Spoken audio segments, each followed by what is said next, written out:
Ladies and gentlemen, you're in for a treat. We are addicted to food, high levels of sugar, high levels of salt. You just get hooked on this trash fuel that you start putting in your body. Very happy squirrel goes from tree to tree gathering nuts. I can't stop. What's going on? Why? Because Frank the chemist has covered this nut with the sweetest, most addictive chemical that it could possibly find. And it's going crazy. 70% of cancer is caused by food, and the number one ingredient is sugar. Some studies have suggested that sugar is as addictive as cocaine. It is so much easier to maintain a happy, healthy, clear, energetic state of mind when you have a healthy gut. Have we been lied to our entire life? Like, is breakfast not the most important meal of the day? How does an office athlete get their food? How does a hunter-gatherer get their food? And what are the two things that are missing? Movement and scarcity. Oh, nice. What's good? What do I get? I have no idea, because there's so many choices. They actually become overwhelmed. A lot of times they pick something and then they have like mini buyer's remorse. Like, oh, I should have chose something different. Today's abundance of consumer options can steal our decision making and even wear away our well-being. Right now, I'm not eating clean. It's this phase I'm going through. I'm cool with it. It's all good. It's going to end here in a couple days. Unless you die. No, I'm joking. Oh, God. Don't put that evil on me, Ricky Bobby. Figure out your big why. Why are you doing this? And that's going to propel you forward and clarify a whole bunch of things when you get confused.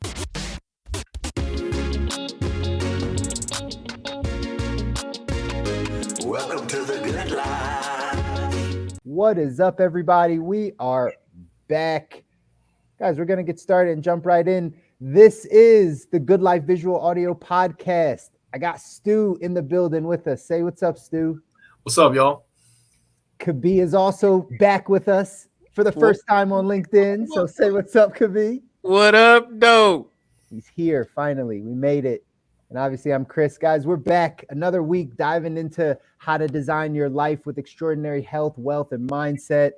Again, find us everywhere you listen and watch to your podcast, whether that's YouTube, Spotify, Apple Music. We're everywhere. Go ahead and give us a follow, give us a like, write a comment, review it, listen to it, share it, because this is awesome. And we got another awesome one for you today. It's kind of our health week, I guess you could say. I don't know if it's a health week. It's always about health. But Kobi's going to take it over for today and dive in to some important stuff. So let's get rolling. Let's do it. Let's do it. Ladies and gentlemen, you're in for a treat. You're in for a treat. It's Wednesday. We're recording. You may see this on Monday. If that's the case, you know that you can join us live on LinkedIn on Wednesdays and come check us out. Check out the bottom of the screen there. We're here. We're ready to go. We're talking about more health-related things today. As you know, we cover everything from health, wealth, happiness, mindset. We touch it all. The components of what we believe is the good life today is the health component. And what's been on my mind, I was up late. I couldn't.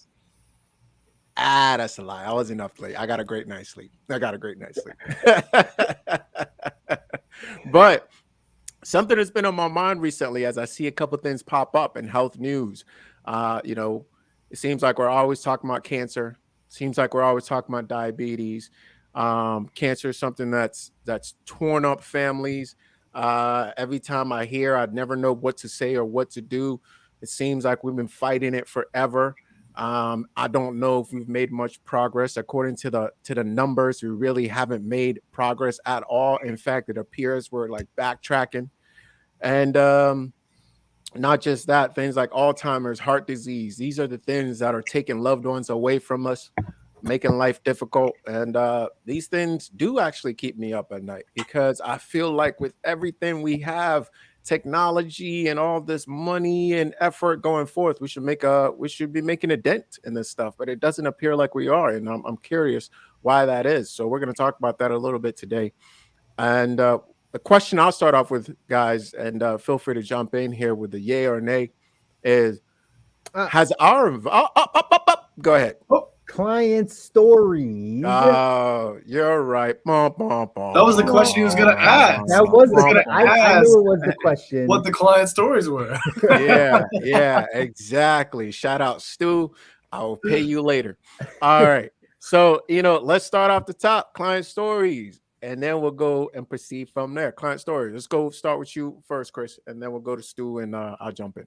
Absolutely, absolutely. So again, the reason why we're doing this, I just want all the listeners to know, because we're all coaches, because we get a chance to talk to clients individually, one-on-one throughout the week, even before we jump on the podcast, we wanted a lot of the information that we're talking to them about. We know that it can benefit all of you, all of the listeners. So we just wanted to share some of those things with you.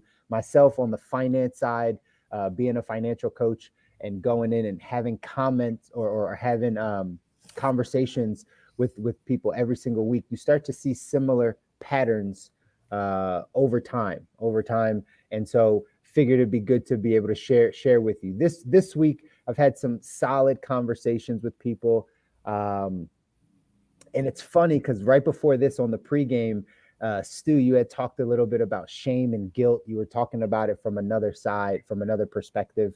But that's a huge factor when we're dealing with our money. And it's something that I've seen with our clients over the past week and obviously before then. But when it comes to our spending habits, or some people think they have a shopping problem or a spending problem, there's so much shame and guilt attached to how they're using their money. And we have to rid people of that. And that's one of my missions, is to get people to understand that there shouldn't be shame and guilt attached to how you use your money. We just have to learn how to get better with it. And so one of the things that I've coached a lot of people through is to just eliminate the negative talk around your money.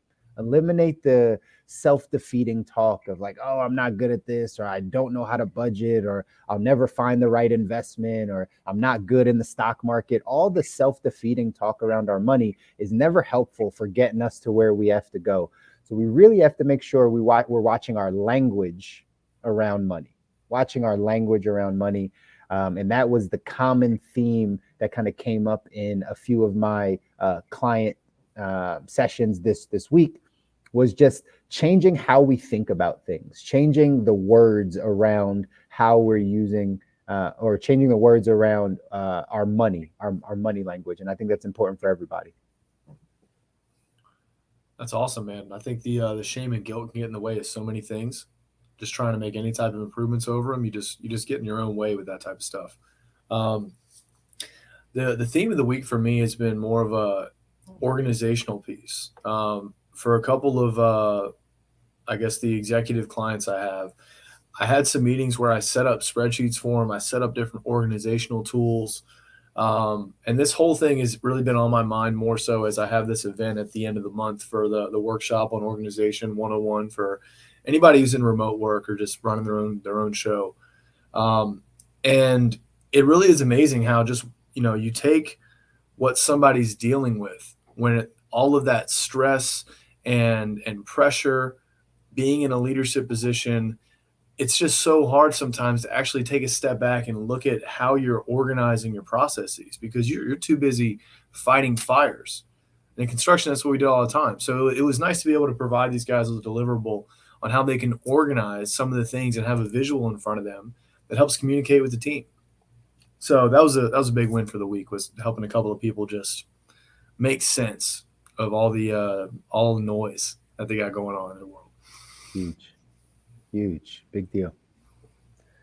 You're on mute, Kobi. You're on mute. I'm on mute, so I'm gonna come off of mute. Appreciate you all sharing. That's what I said before I was realized I was on mute. From my side of things here, a few things I could pick from, but the one I think to highlight this week is how consistency affects those around us. And I think oftentimes, clients starting out, whether they're high-level execs who don't have time, whether they are individuals who've been fairly consistent with their health, but they're looking to elevate to a new level, or they've hit a plateau and need somebody to come in and help them take it to the next level, is this conversation I have, or this kind of story I get like much later down the line, which is, man, I see so-and-so who's important to me now asking me questions, or I see so-and-so who at first was giving me a little resistance as to like, why are you doing all these weird things? Now coming to me and saying, hey, listen, I'm having this issue. Can you help me out? I see mom now starting to juice and clean up her diet. I see my sister asking me, hey, listen, what do I need to do? I'm actually struggling with this. I see my brother coming by and saying, hey, I want to lose weight. How did you do that? I see my uncle saying, hey, listen, my blood pressure and cholesterol and stuff is not looking too good. I noticed that you did this. What did you do? Right. So guys, I want to encourage you, whether you work with me or not, if you're on your journey, play your game. Stay consistent in what you're doing. You know why you started.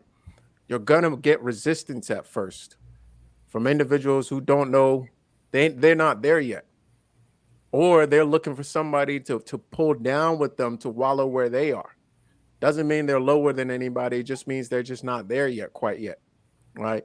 And that consistency that you're displaying, you don't know who it's impacting or what life it's improving.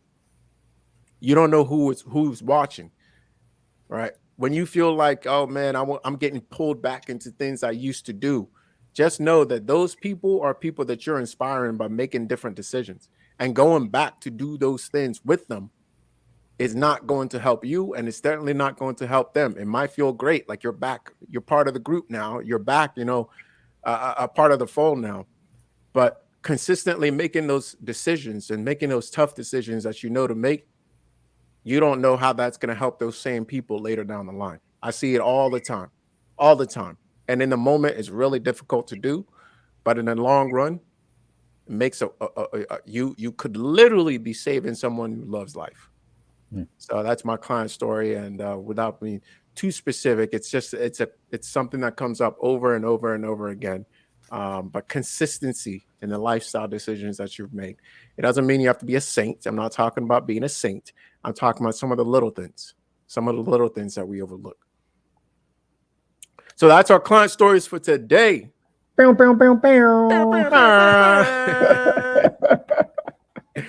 And like I said, today we're talking about, has our environment developed to a level that our inner engineering cannot handle? Right. And let me give you an example of what I mean by that. So imagine a squirrel. Let's call the squirrel Toby the squirrel. So Toby the squirrel, perfectly good-looking squirrel, about average height, average build, very happy squirrel. Goes from tree to tree gathering nuts. And Toby the squirrel, might eat 4 or 5 nuts. And they're perfectly full. Store the rest for another day. He might. Oh. That's Toby the squirrel. We don't know it quite yet. So, and then Frank the chemist comes by and takes Toby's the squirrel's nuts, and covers them with highly addictive sweet chemical. All right. And Toby the squirrel goes back and eats the nut and says, man, my goodness, this is good. 1 nut, 2 nut, 3 nut, 4 nut, 5 nut, 6 nut. I'm dying over here. So whereas Toby the squirrel would typically eat like 5 nuts, now Toby the squirrel is eating like 10, 15 nuts at a time, and it's wondering, I can't stop. What's going on? Why? Because Frank the chemist has covered this nut with the sweetest, most addictive chemical that it could possibly find, and it's going crazy. Right. Guys, I tell this story not to crack you up, because this is kind of what's happening in our society right now. Can you see what is going on? Our food system is completely it's at a point right now where I feel like we don't stand a chance. Now, I want to pause here and for multiple reasons here and say, yay or nay, do you see the correlation between Toby the squirrel story and what's happening? And can you speak on it from maybe personal experience or something you've noticed? Yay. I do think this is a reflection of what's going on in our society, because right now I'm actually, we all go through seasons, right? So my personal experience on this is, every time I go back into a season of just being super relaxed with what I eat, you just get hooked on this trash fuel that you start putting in your body. Hooked on it, and somebody knows who gave What is that? Pringles? This is knockoff Pringles, the Knockoff Good Pringles. Crisp. And Good. It literally says it good. It says no guilt. I don't know if that's really working for me though. Oh, that's Yeah. hilarious. Yeah. But speaking of no guilt, though, I mean, that's a huge marketing thing, by the way. But sorry to interrupt. Go ahead. Yeah, no, I mean, and literally, it's funny how we're talking about intentions of a food industry or someone that's going to make money on certain types of products, and they advertise no guilt. It is pretty interesting. So why would you feel the need to put that out there? If it wasn't this thing that was literally just poisoning us. Anyways, I'm not going to go on that. I'm not going to spoil everything you got going on later. But I would say this is a big yay. This is exactly what's happening. You make it taste so good, people can justify eating it. Yep. I'm right there with you. This is a yay for me also. I see the correlation between Toby and his nuts. And no, for real. I see the correlation though, but because honestly, we've talked about it before on the show. Right? The food industry has completely kind of warped what we know as good food, or like what's supposed to be going into our bodies. And unfortunately, that's why we are addicted to food. High levels of sugar, high levels of salt, right? The things that we just that our bodies keep coming back to craving more of, all around us, found in so many different things, specifically sugar, right? And I think, Kobi, you might talk about that later on the show, but like sugar is one of those things that is in so much of the food that we find on grocery store shelves, fast food, all of that type of stuff. And what it's causing, in your analogy and in your story, is it's causing people to be addicted to it. Like you keep going back to it because it tastes good, but it's not doing the right things for our body. So I can definitely see the correlation. I don't know who is the chemist, so to speak, or the scientist, or I don't know who that person or those people are in this example, but somebody is toying with our food. And I think that's an issue. So Look out, Toby. Look out, Toby. Toby, no, don't do that. That's 5 to 10. Anyway, but I mean, that's a really interesting point you bring up, Chris, because that chemist could be a number of different people. It could be the largest lobbying group in the United States of America, the agricultural lobbying group. It could be all the companies that take that food and then process it even more into something that our bodies, our inner engineering can't handle. It could be so many different aspects. It could be the restaurants that then take it even more and arrange it into different things for us. So, I mean, I think it could be so many things. Moving on to our next point here, because I know we're going to have a lot to say on all of these different things. We'll make sure we get through them, is the hunter story, right? If you've ever read a history book, at some point in time, it mentions that at one point in time, we were hunter-gatherers. Now, imagine the life of a hunter-gatherer and the life that we live now as, let me say, office athletes, right? What is missing in how an office athlete gets their food versus how a hunter-gatherer gets his food? And I'm not even going to tell the story because I feel like you guys can go ahead and fill us in. But what do you miss? And I'm looking for two specific things. What is missing in those two pathways? How does an office athlete get their food? How does a hunter-gatherer get their food? And what are the two things that are missing? Anybody that wants to take this? Movement and scarcity. Oh, nice. Movement was definitely going to be one of mine, just because hunter-gatherers, right? You have to go hunt in order to get to your food, right? It doesn't just come to you. The office athlete, it literally just comes to you. Like for some people in their office, they literally just have to order food and it'll come to them. The movement part is the part that I was thinking about. I don't know the second thing that's missing. Probably maybe the all natural part of it, right? The environmental part. Your hunter-gatherer would go out and kill a bison, bring it back and skin the bison and cut it up and store some of the meat and cook some of it, and it's just like the freshest piece. They're going to pick up vegetables or whatever the case is, but there's no processing, there's no preservatives, there's no it's from the wild, it's from the nature. So I'm sure that's not how most people are eating, because even if you had to, you'd probably go to the grocery store, or you'd probably go to the, I don't know, wherever you get your food from. So movement, and then something dealing with like the natural part of the food. I think those are both fantastic answers, and I'll go ahead and meld them because I think they're both true. Movement for sure. Actually having to work for your food, actually being connected to the food, and maybe not necessarily work as in go out and hunt, but any sort of work whatsoever, right? Energy being expended to go ahead and get that food. By the time the food gets to you, you have greater appreciation for the food. You've expended energy, physical, mental, spiritual energy, and now you're ready to replenish. I think that's totally missing. Chris, I appreciate the natural aspect of it. And not only the natural aspect of it, Stu, I think you hit more so what I was thinking, which is scarcity. And it'll take us into kind of our next story bit here. Scarcity. There's scarcity, especially, let's stick to the United States here. If you're listening outside of the United States, we love you. This is probably true for you as well. But, you know, I know America the best in terms of this. But no scarcity. Whole Foods got it all.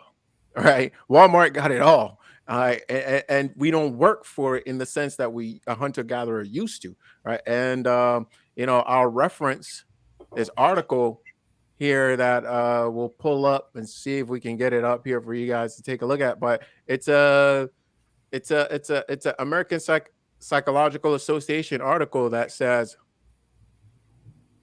I got you. consumerism, too many choices, too many choices. And I'm gonna pull that. today's, and I'll read just a little tab right there, and you guys can look it up and read for yourself as well. We'll just look at the subtab. Okay, let's go.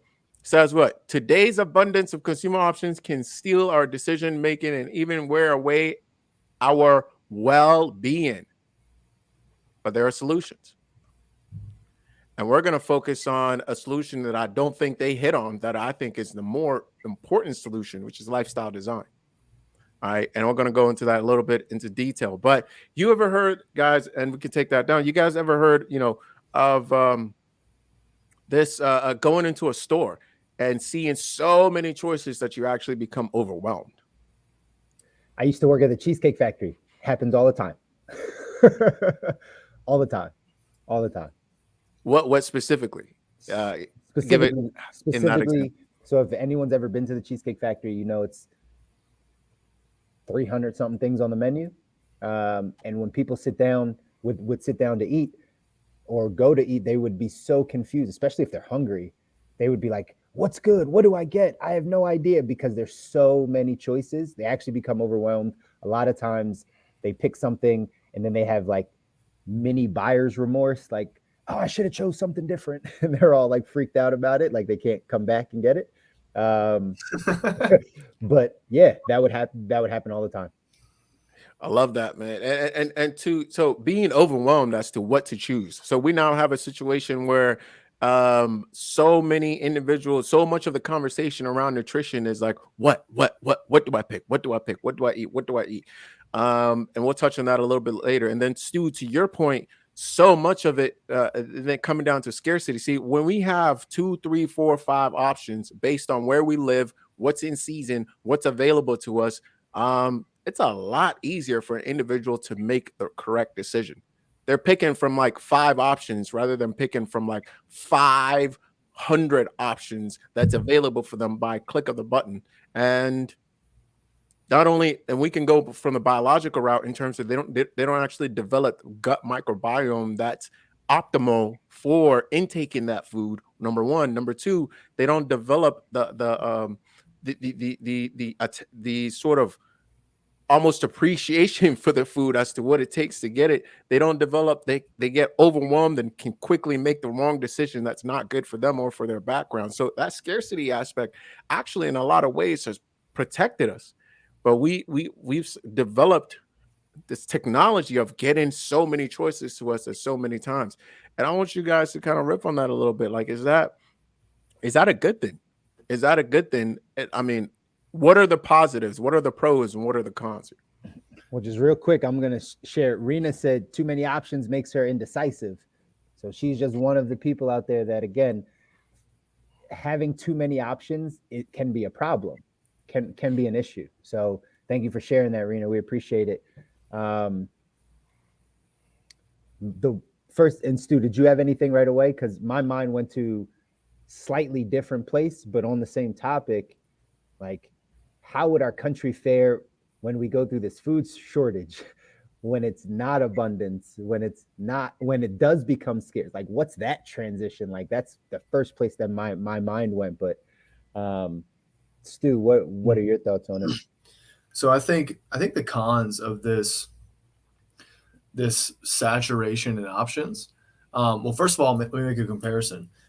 Back in the primal times, you have non-processed meat, or you have fruits and vegetables, nuts, like things from the earth, right? So not only was there less of this saturation of options, the only options you had were unprocessed foods made from nature, not from man.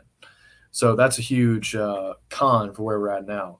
I think the second con to having this saturation is this is kind of a twofold piece. The first one is marketing no longer becomes about education, informative, and just helping you get the right fuel source into your body. It becomes flashy.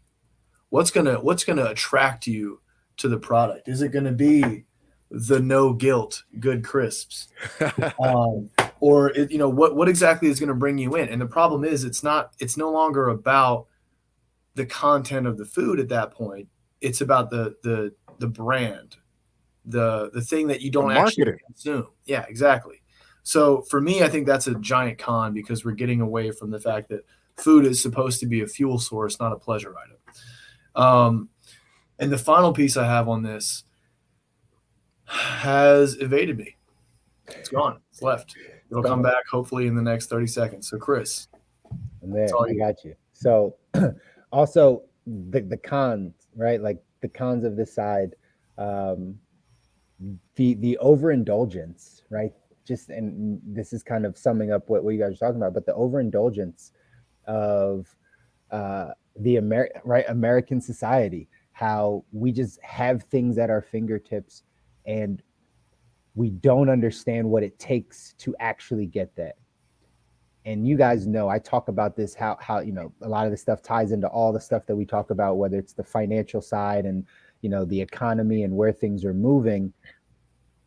If we go the other direction, right, and all of a sudden we're not living in the same amount of abundance, or it does turn a bit more scarce for our food. I mean, real time right now, where there's a baby formula, right, shortage. I don't know if you guys have paid attention to any of that. Somebody brought that to my attention. What if that turned to food, and from us being so inundated with so many options, how do then we handle that as a population, as a society, where now we might not have the options? What do we get back to? Do people really know the foundation of how they are supposed to eat, or what to eat, or how to even grow their own food, get their own food? Like, there's so many questions, I think, on the other side of this thing, when it switches, because it will in the future. I think that's where my thoughts go immediately. I did find my last point. So I think one of the biggest problems with the saturation piece is there's so many different types of foods that you could find and eat that you don't get enough repetition with certain types of foods to figure out, is this working for me or is it not? It's tough to pinpoint what's making me gain this weight or what's making me have acne when you have such a wide variety of things that you're sampling from. You cannot really narrow down what's not making your body function properly. And I think to go another level in that, one thing that's been really interesting about doing the juice feast and just cleaning up my diet, not so much recently, but most of the time, is you begin to develop a sense of, man, my body feels a certain way. It's telling me something. I need a certain food to take care of this. For me personally, dehydration, headaches, lack of energy, I go to fruit now. And I don't know if many people get the opportunity to do that if they haven't, if they're stuck in just walking into the saturation of, some grocery store or whatever, because maybe they're just going for a dopamine hit. Maybe that's what they've been trained to do. Big. I'll do it for that. Speaking of that, beautiful transition there. I think Stu, you hit on something there at the end that I don't want to pick up from, which is that dopamine hit, right? And some of the most addictive substances on earth, we don't demonize, right? We demonize, the obvious ones, cocaine, heroin, et cetera, et cetera. But there are substances that we all have in our homes that are just as addictive and just as destructive, if not more. But because perhaps it takes place, it's a slower effect, and it's not an effect that is as repulsive or has been marketed as repulsive. We treat it differently, and I want to reference maybe the addictioncenter.com. How do people develop sugar addiction? I want to reference that piece. If you want to be able to pull it up, Yeah, I'll pull it up. that'd be dope. And there was one more, but I'll read that as that comes up here. Listen, so if we go up here, why do people develop a sugar addiction, right? Remember, just read this little clip right here. Sugar addiction can create a short-term high and a spark of energy in the body. Some studies have suggested that sugar is as addictive as cocaine. People often enjoy the dopamine release that sugar brings. And then, but due to its addictive nature of sugar, long-term health effects like obesity and diabetes, which there are far more than just those two, by the way, are a risk of sugar and overindulgence. And you might say overindulgence, well, that's not that much. But guys, overindulgence of sugar is not that difficult to reach. Similar to other compulsions or behavior addictions, sugar addiction is a special risk for people with low moods, anxiety, and stress. You guys know anybody that has stress in their life? No? You know anybody that has stress in their life? Okay, Nobody. got it. Nah. Nobody at all, right? So I want to relate it to some of our most chronic problems, such as cancer, Alzheimer's, diabetes, heart disease. All of this stuff is related, has been directly linked, guys, not just kind of partially linked, but directly linked. And I want to go back to the American Psychological Association here for more needed to treat diabetes. Let's just cover just that one. And you could really pick any of these chronic issues, right? 29 million Americans are now living with diabetes. Another 86 million have pre-diabetes. As the epidemic, right, has grown, so has awareness of the cycle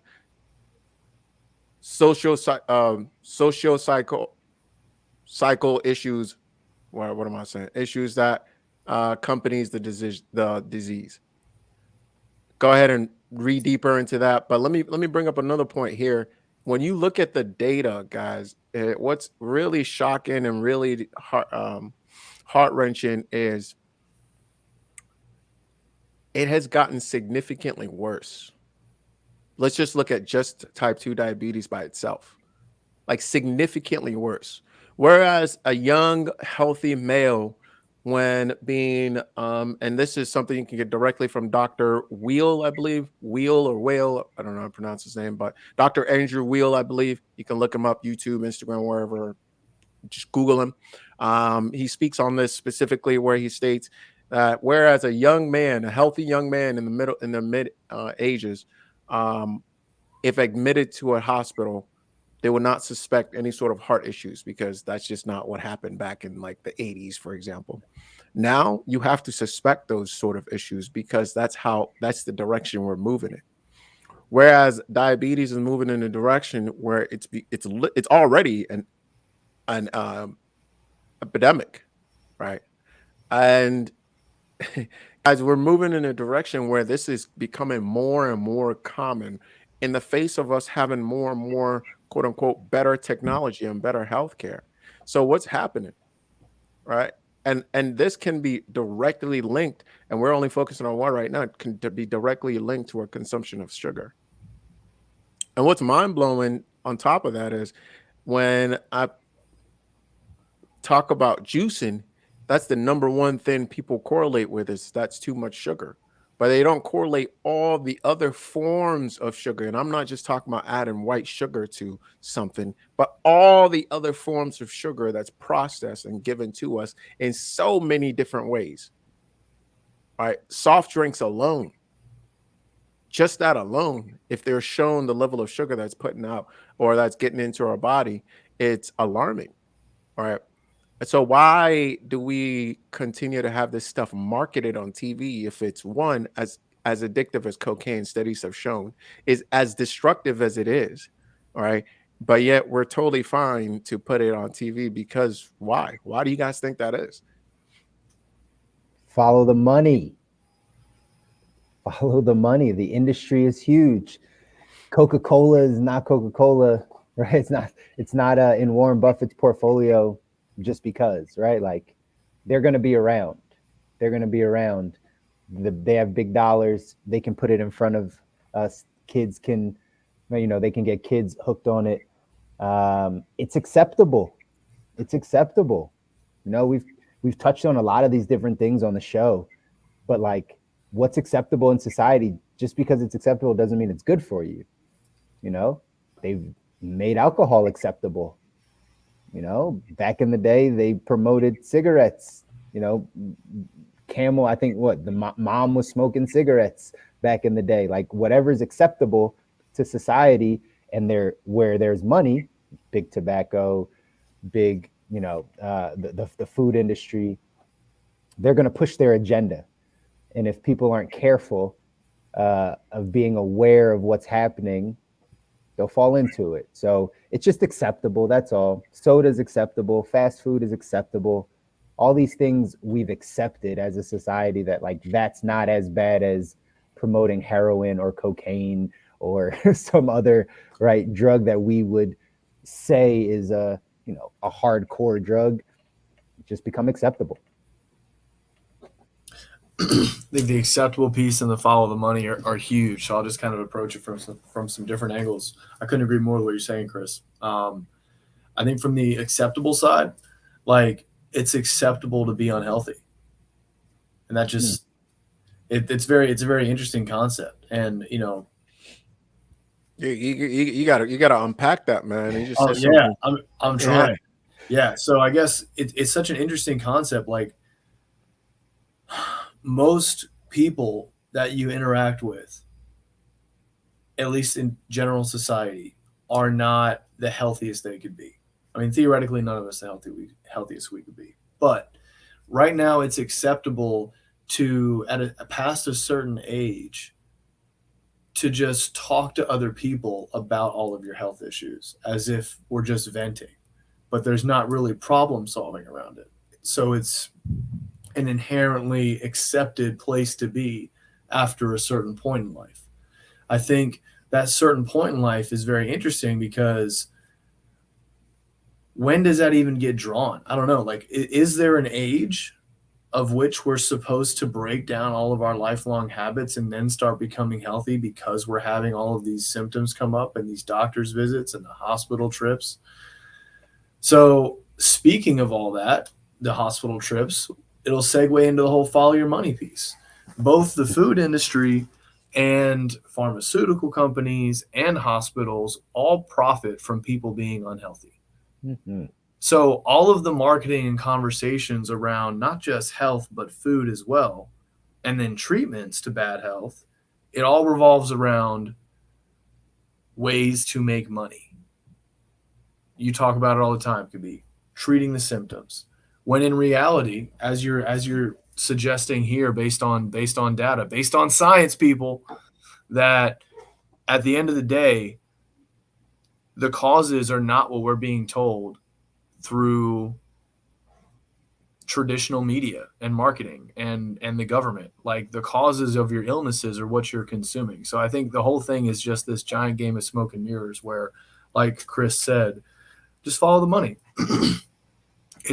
They're not in it for you to be healthy. They're in it for them to make money. And it's a very tough system to break down because that entire system consists of a massive hierarchy of people and a network that will be shut down if this truth ever gets out. So who wants to really pull the plug on a bunch of people having a job? It's a tough situation to get out of. It is a tough situation, but I think one of the things that can really help is proper education as to what's happening, and hopefully then people can make better decisions for themselves and their families. And part of that education is recognizing that drugs is not just the illegal drugs that we recognize as a society. It's actually, bigger than that. It's the drugs that are fed to our kids. It's the drugs that are fed to us. It's the drugs that we've all become hooked on. White sugar, salt, flour, all of these things, unhealthy fats. And these are the things that are causing the most chronic conditions in our society. And this is a fact. This is not my opinion. These are, whether you are a big science person, these are scientific facts. Whether you're a logical person, these are logical facts. Whether you're an observant individual, these are facts you can observe in society. And it's unfortunate because these things can be very much linked to the things that cause us so much headache. And on top of that, not just those drugs being fed, but then the drugs that are then forced onto us as a society to cure those issues by the pharmaceutical companies, right? There's so many drugs out there that's supposed to treat type 2 diabetes, that's supposed to treat Alzheimer's, that's supposed to treat heart disease and treat all these different things that were caused by other drugs that are sold to us. So at what point do we stop? And at what point do we say, hey, listen, maybe we should approach this in a slightly different way.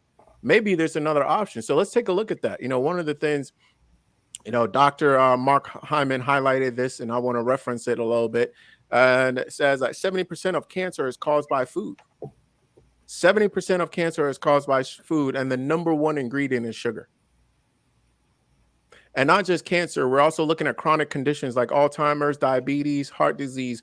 All of that is caused by food, guys. Food, right? So I always say this, guys, even from the aesthetic perspective, I say 80%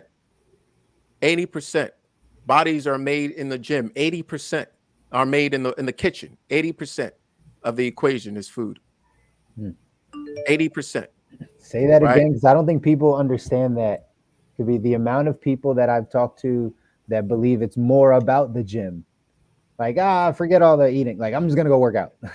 So let me say this very clearly so it's understood. If you take Pareto's principle, 80-20 rule, whether you're talking about aesthetics, whether you're talking about health, internal health, cancer, Alzheimer's, diabetes, heart disease, 80%, the 80% of the variable is what we put into our mouths, is what we eat, what we drink. Right. And 20% is our physical activity. So let's look back at this study by, of course, the World Health Organization. Shout out. We'll leave that right there. And we say prevention through healthy dietary habits.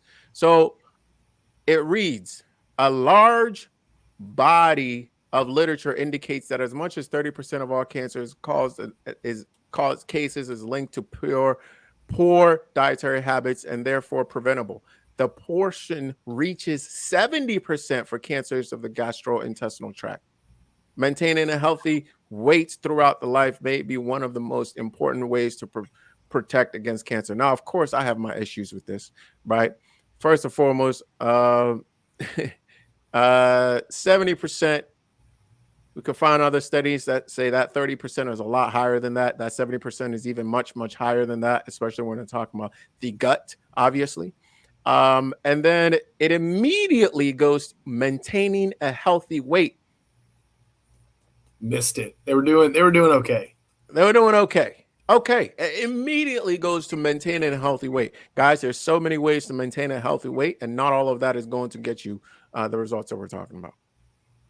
There's so many ways to maintain a healthy weight. Weight is a tertiary indicator of health, meaning it's 3 degrees removed from the source, right? So it's not getting this hyper focused on weight is not the solution. Getting hyper focused on weight is not the solution. We have to focus on lifestyle. And I want to reference this other article here, National Library of Medicine, National Center for Biotechnical Information, Pharmaceutical Research. Cancer is a preventable disease that requires major lifestyle changes. We can stop right there. Cancer is a preventable lifestyle, is a preventable disease that requires major lifestyle changes. But guys, what if I told you that may not be as major as you think it is? What if it's just consistently making the little decisions over and over and over and over again, just like we've consistently made the little decisions that's gotten us as a society here? All right. So this is incredibly important, man. And this is the type of stuff that influences what I call the CTM method. And specifically, the core of that CTM method is the gut, starting with the gut, go into the breath, and then go into movement. The core of that is starting with the gut, because if you've ever tried to move or work out rigorous activity without taking care of your nutrition, your gut, you're in for a rude awakening. You're in to cause you a lot of issues, even fatal. If you go out and try to take care of your breath without taking care of your gut, very inefficient. It's like riding a car with terrible wheels, or it doesn't work as well as it could. So, I think this stuff is so important that we bring out here, guys. And my questions to you guys is like, when it comes to, and let me put this out here real quick. Diet is defined as the kinds of foods that a person, animal, or community habitually eats. So that's what most of these conversations around nutrition is about. What should you eat? Right? What should you eat? My question to you guys is, is that the right question to ask? If not, what should we be asking? And if it is, why? Is that the right question to ask? All of these diets, and you can name them and go into them if you like, are asking what they're really talking about. What should you be eating? We already talked about the options, various options available to us. We already talked about how addictive they can be. We already talked, but what should you be eating? What should you be eating? Is that the right question to ask? And if not, what should we potentially shift our attention to? What should you be eating sounds like a great question to ask. Yeah, I feel like I'm like walking into a trap, but I'm just because it's the common question, Stu, right? Like that's why, like it makes sense to us, I think, because it's the common question, because it's the number one thing people, when we start this health conversation, they start talking about, oh, keto this, or oh, vegan this, or right, oh, I don't eat meat, or oh, this is organic, or like it's always about like, what should I be putting in? But I think to answer the question, this might get kind of deep on it, but like I think the question maybe is why are we eating? Like what's the purpose for eating? Whoever taught us that side, like we might think something, I don't know the answers, right? It might be, some people might say it's to feel full. Some people might say it's to get nutrition. I don't know, but I think that is a better question. Like, why do you eat? Like, I think if we've gotten so far away from the energy part of things, which is the reason why we eat, right? It's for the energy, for the nourishment of our body, but then also to have energy. So it's like, good fuel that comes in. I think that's a better question to ask. And I don't know that everyone would have the same answer, but I think that is the answer, is like, we're eating so that we can have nourishment and have energy to go off and live the life that we want. Kobi, what's your take on that? I appreciate you both. Stu, thank you for taking the bait. And then and then and then Chris, I appreciate you coming right behind with, I think the what might be is an important question to ask.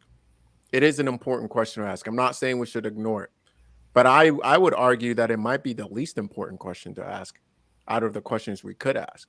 And the why, in my opinion, is more important than the what.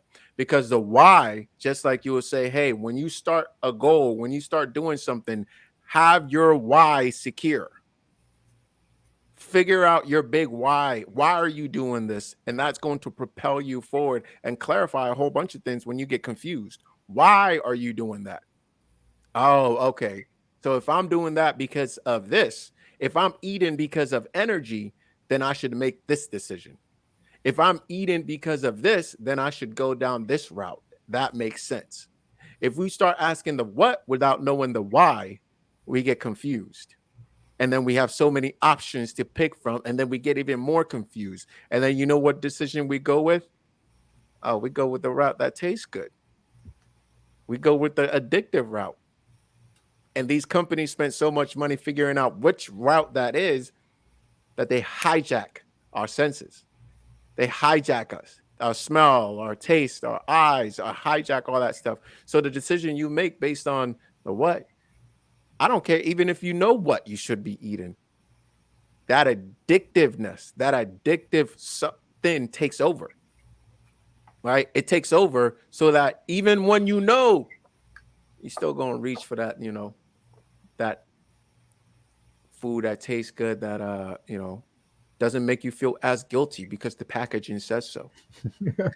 By the way, I'm guilty of this as well. I'm not coming here to preach. I'm coming here to share my experience. Right? I'm coming here to share my experience. This is true. Right? And guys, I'll say this as well. Not only is the why more important than the what, I would say the how you eat is also more important than the what you eat. The how you eat. And even more important, I would say that the when you eat might even be more important than all those, right? Because what we're looking at here when we talk about diabetes, when we talk about weight gain, when we talk about all these different issues, we're really in a lot of ways narrowing it down to our insulin spikes, right? When we put stuff in and our body starts to work on it, our chemical makeup changes. If you've ever been on a solid food vacation juice feast, you know this. Whether you put in fried foods, could be fried meat, it could be fried plants. Whether you put in fried foods at 11 p.m. versus 11 a.m., right? Whether you put in the perfect filet mignon at midnight versus at noon, it still makes a difference. It's still the what is still the same. But when you put it in, it still makes a difference. Would you guys agree? And it might even make more of a difference. Right? So that's where we get confused. So, all of these diet, whether you're keto, Mediterranean, vegan, carnivore, all of that stuff focuses on the what. I'm asking people to shift a little bit and focus not just on the what, and in fact, focus maybe a little less on the what, because then you're battling willpower, right? You're battling willpower, and focus on the why and the when. And it's going to help you overcome that. Because once you put that little piece of sugar in your mouth, guess what? Within a short period of time, guess what you crave? More sugar. More sugar, more salt, more of it. You turn into Toby. You turn into Toby the squirrel. That's what we're battling, guys. So, some people will say, well, what is the answer? Give me the answer. Give me the answer. What do I do? What do I do? Guys, we could dive into this for a little bit longer. So let me give you a takeaway here, and we'll maybe dive into our takeaways a little bit to kind of bring the show to a close here and keep it real simple. Guys, I explained it this way. The opposite of day is night. The opposite of eating is not eating. I'm not encouraging people to go starve themselves. However, whether we're looking at our hunter-gatherer days, whether we're looking at, we naturally should be fasting. Whether we look at religion, whether we look at whatever we look at, we naturally should be fasting. We should have periods of time where we're not stuffing ourselves, periods of time where our body has time to deal with the stuff that's already in there, periods of time where our body gets, and guess what? Our body loves it. There's now, I mean, we've been doing this for thousands of years, by the way, naturally and also intentionally. We've been doing this, but now there's tons of research out there that supports the efficacy, the value, what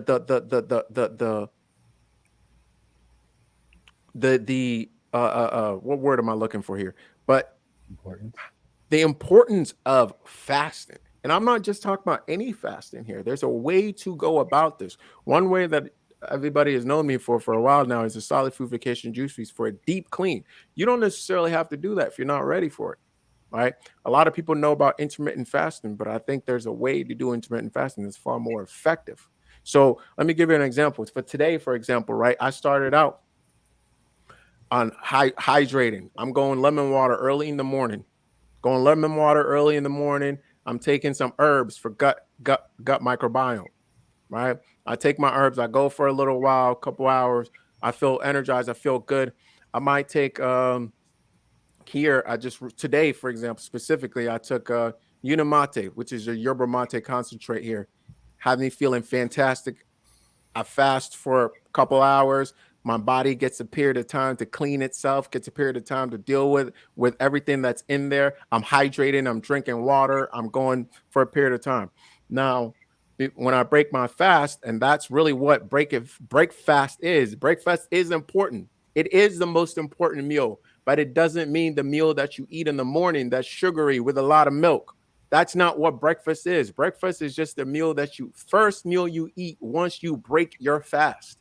That's what makes it the most important. And when I do that, I make sure that I get in something that's going to give me the nutrients that I need. So what do I do with that? I make sure I get in something green drink for me. It might be a green juice. It might be green smoothie. It might be green shake. I have here an easy piece that I use, a PM green shake that I use. I pop it in my little shaker. I shake it up.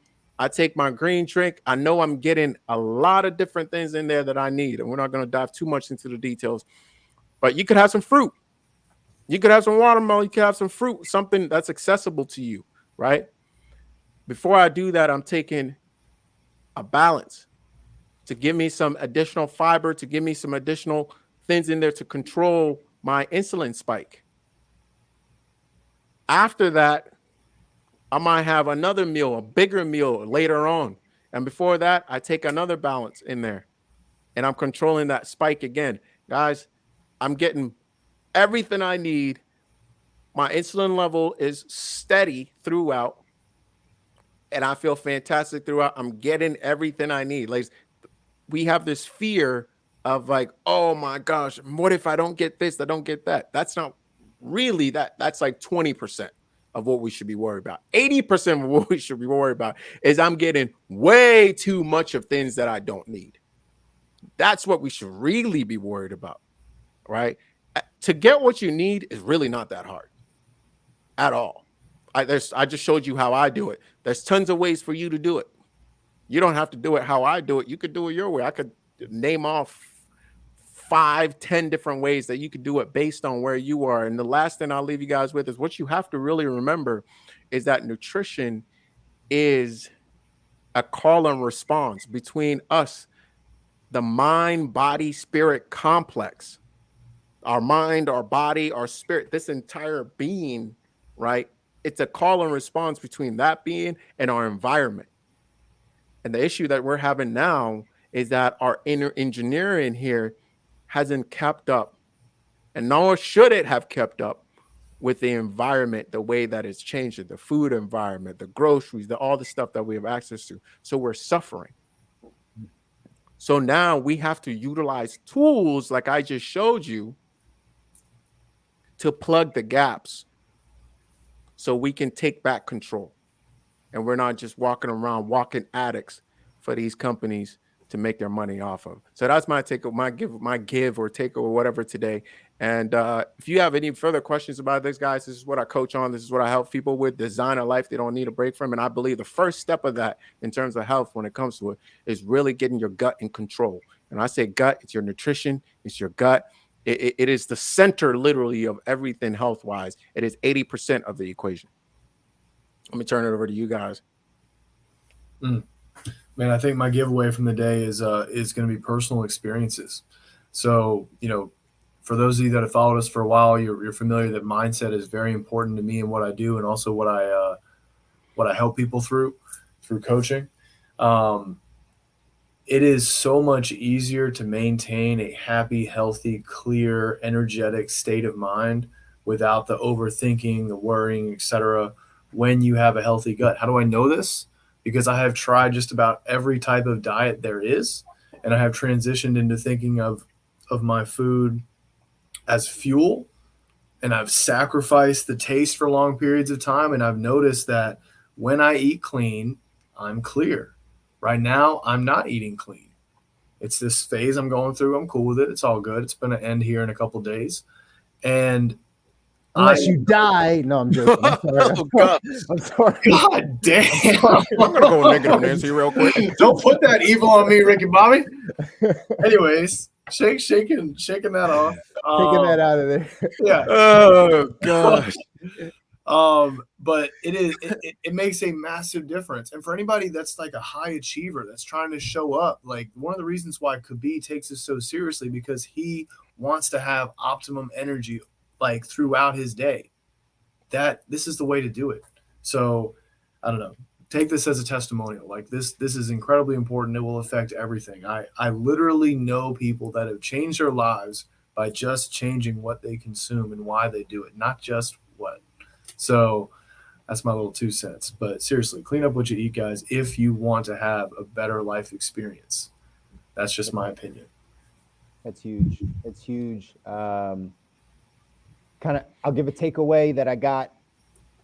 I already knew it, but just you reiterating it helps a bunch. It came in the last 10 minutes of us talking, but breakfast, literally in the word, break fast, right? Break fast. And where we've warped it is, like you said, yes, this is the most important meal of the day, but it's not meant to be some heavy, overly sugary sausage and biscuits or whatever, right? Whatever that meal is, those things that you enjoy eating that aren't doing the right things to break that fast, aren't putting the right things in because it's your first meal after sleeping or after your fast, supposedly. So I want that was a huge takeaway for me. And I want that to be something that resonates with people, because I got asked this question before. It's like, well, is everything that we've learned wrong about it? Like, should we not eat breakfast? Because I asked someone, or I told someone that I only eat fruit before noon, right? Water, fruit, similar to what you said, could be juice, those types of things before noon.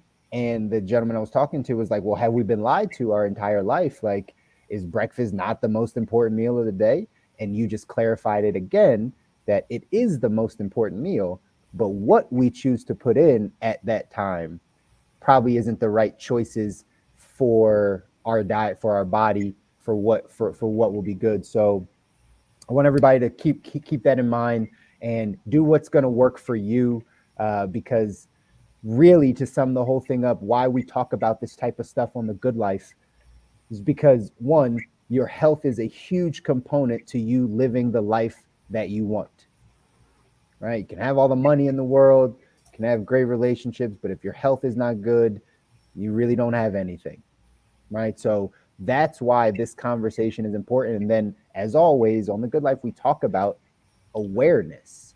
How aware are you of what's happening in the food industry, or how it's impacting you, or how they're marketing to you, or what's happening in your body? Like, how aware are you of these things? So we we have these conversations, we give you this information so that you can then just become aware and then dive in and start to do your own research, start to do your own soul searching, reach out to someone like Kobi where he can guide you a bit down the path. But really, this is how you start to design your life. And that's why we want to have these conversations here on The Good Life. This one around food is incredibly important. I think we just have to be more aware of what's happening around us. I love it. I love it. I love it. And guys, before Stu, you take us home here, I wanted to share just a little bit on that breakfast piece right there. I think it's critical for people to go ahead and dig into that research yourself. I just shared an article on there, and if we will pull that up, I think it's incredibly people to bring a little insight and highlight what we're talking about here. You know, breakfast is the most important meal of the day because you're breaking that fast. The first thing you put in, your body is going to uptake that, or um, whatever comes first is by definition very, very important. Right now, I want us to read that right there. Read that right there. I don't, Stu, can you read that title and that subtext there for us real quick, and then you guys can take that and run with it and dive in a little deeper for yourself. I said partly how this information came to be. This is one of those uncoverings in how we teach and educate. Oh, you're muted, brother. Well, look at that. It works better now. Bacon, eggs, and public relations. How PR pioneer Edward L. Bernays changed America. If you think of bacon and eggs as a great breakfast, cigarettes as an equal opportunity vice, and beer as a beverage for the moderate drinker, you have Edward L. Bernays to thank. Right there. Now you can go up, look at that article, read it for yourself, and dive a little bit deeper. But I guys, two things there. One, it was not based on real science, or two, it was based on phony science, because we now know that none of that is true. They got rid of cigarettes and planes for a reason, right? We now know that eating eggs and bacon in the morning may not be the best thing for you. Right? We now know this for a fact. That may not be the best thing for you, right? But how did this come about? It came by PR marketing, by a marketing guy that was paid to put this out there. All right. So I think it's important for us to double check our quote unquote science and who's putting this science out there, who is funding this science, who is pushing this stuff out there, and is it necessarily the thing that we should be listening to? And I think that's the kind of the issue I have with a lot of quote unquote dietitians and nutritionists now, is because this stuff is being hijacked on a very high level and may not be the best for us. Go ahead and take us home, Stu. All right. Well, guys, that's it for us today. If you liked what you heard, subscribe, smash that like button. Tune in next Monday for another good one. And please, y'all, share this with anybody that would love or hate this episode, because all press is good press. Until next time, keep living the good life. Later. Welcome to the good life.